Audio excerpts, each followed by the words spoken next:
This is Real Estate Genius. We're coming to you live from the Circle City Monument. You can see it right there in our background.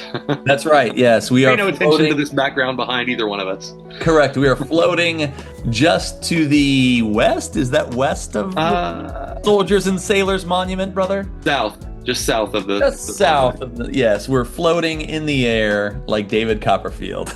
Yes, look at us go. That's right. Very. No, this is the show. We want you to be informed about the Central Indiana real estate market so that at your summer cookouts, at your back to school teacher nights, you know the most information possible about the real estate market so that you look like a real estate genius. There's in your nothing. circle. There's nothing teachers love more on back to school night than you peppering them with real estate stats, and we want to arm you to do just that. Yep, that's why we're here, brother. What are we talking about this month? Brother, there's cause for excitement because football is on its way back right now. Yes. We're into preseason football, which I don't really pay any attention to. I did watch the Lions in the Hall of Fame game where they got just trounced and played terrible. Doesn't matter. Not worried about that at all. No. But what a thrill it is to have football coming back once again. Yes. Very excited. Very excited about the Lions again this year, which for the third year in a row, which is unusual. Very Yes. unusual for our life. It is. I was looking at their schedule and like the predictions on each game this past week, and so I'm curious, what is your prediction for the Lions' record in 2025? I haven't gone that far yet. I'll say I'm gonna go like 12-5 and in the playoffs. That feels about right. Yeah, and I'm gonna go 13-4. If you go straight up with just the current predictions, who's predicted to win, the Lions would be 13-4.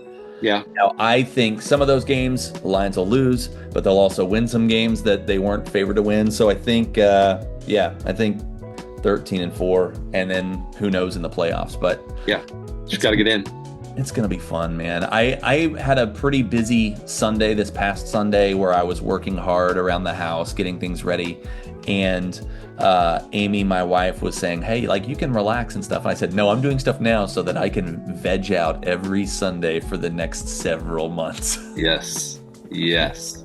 So Can't wait. So fun. I'm excited. I think it's going to be good. How do you feel about the Colts, brother? Well, since we are in Indianapolis, what are your thoughts on the Indianapolis Colts for 2025?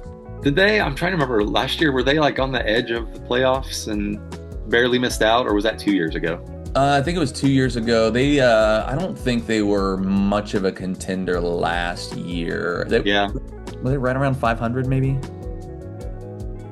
Maybe a little bit below that. A little below 500. So I don't know. I think they could threaten like a wild card for the AFC. I think I feel like they're young. They are young.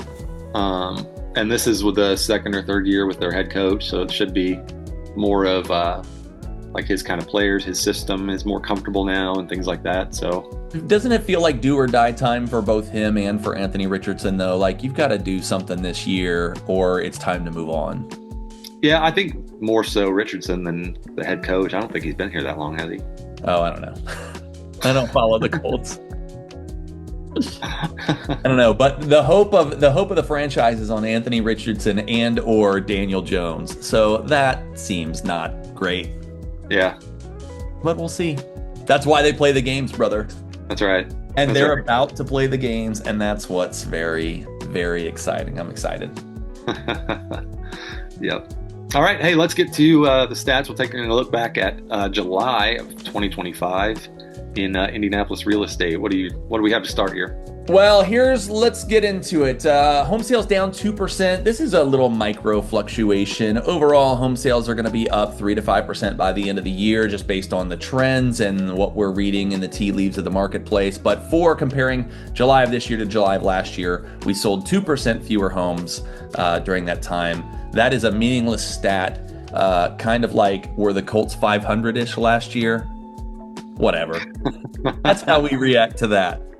I don't know. Yeah. All right. Median sale price $317. I feel like that might be yet another record median sale price, but I'm not sure. That is up 6% over a year ago. So home values are remaining strong across the Indianapolis area. They are. Inventory up 22.2%. We've kind of seen these double-digit inventories up for the majority of this year. It's a good thing for buyers. You know, you've got more homes to look at and more time to get in and look at the homes. But having said that, prices still remaining strong, like you just talked about. So all in all, that's good news. Inventory up 22.2%. Yep, days on market crept back up for the first time since the winter. It's at 18 days. That's 50% longer than I think a month ago or so. I'm going to assume that coincides with we kind of see a dip around back to school time, where things slow down just a bit. So I may attribute that to it a little bit. But we should, stay right around that number, maybe a little bit lower until we get to the holiday season this year. I was not surprised to see that just from anecdotally our own listings, our own buyers, what we're seeing in the market. So we have had a little bit of a stretch there. Brother, my takeaways, it's a healthy market. It's not the fastest moving market right now, but that's fine. That's no cause for panic. Prices are strong. Inventory is still low, but better than it has been in past years. And days on market being, like you said, 18, that's given you a few weeks to get in and see most homes. So all in all, a balanced, stable housing market is how I'm seeing things right now. Yeah, I think so. And I think we're moving more toward that balance too. It feels like as the inventory numbers climb, it's moving more toward balanced versus the seller's market it's been for, I don't know, almost my whole career. Yeah. It seems like. Yeah, it really has been. That's right. Fair enough. Yeah. Well, that is going to be another bow. I'm tired of floating here next to the Soldiers and Sailors Monument, brother. So let's wrap up, and I will, as I descend. I'm just kidding. So silly. More silliness to come next month. If you have any questions about what any of these numbers mean for you and your situation, leave a comment, send us a message. We're happy to help anytime. We'll see you next month on Real Estate Genius.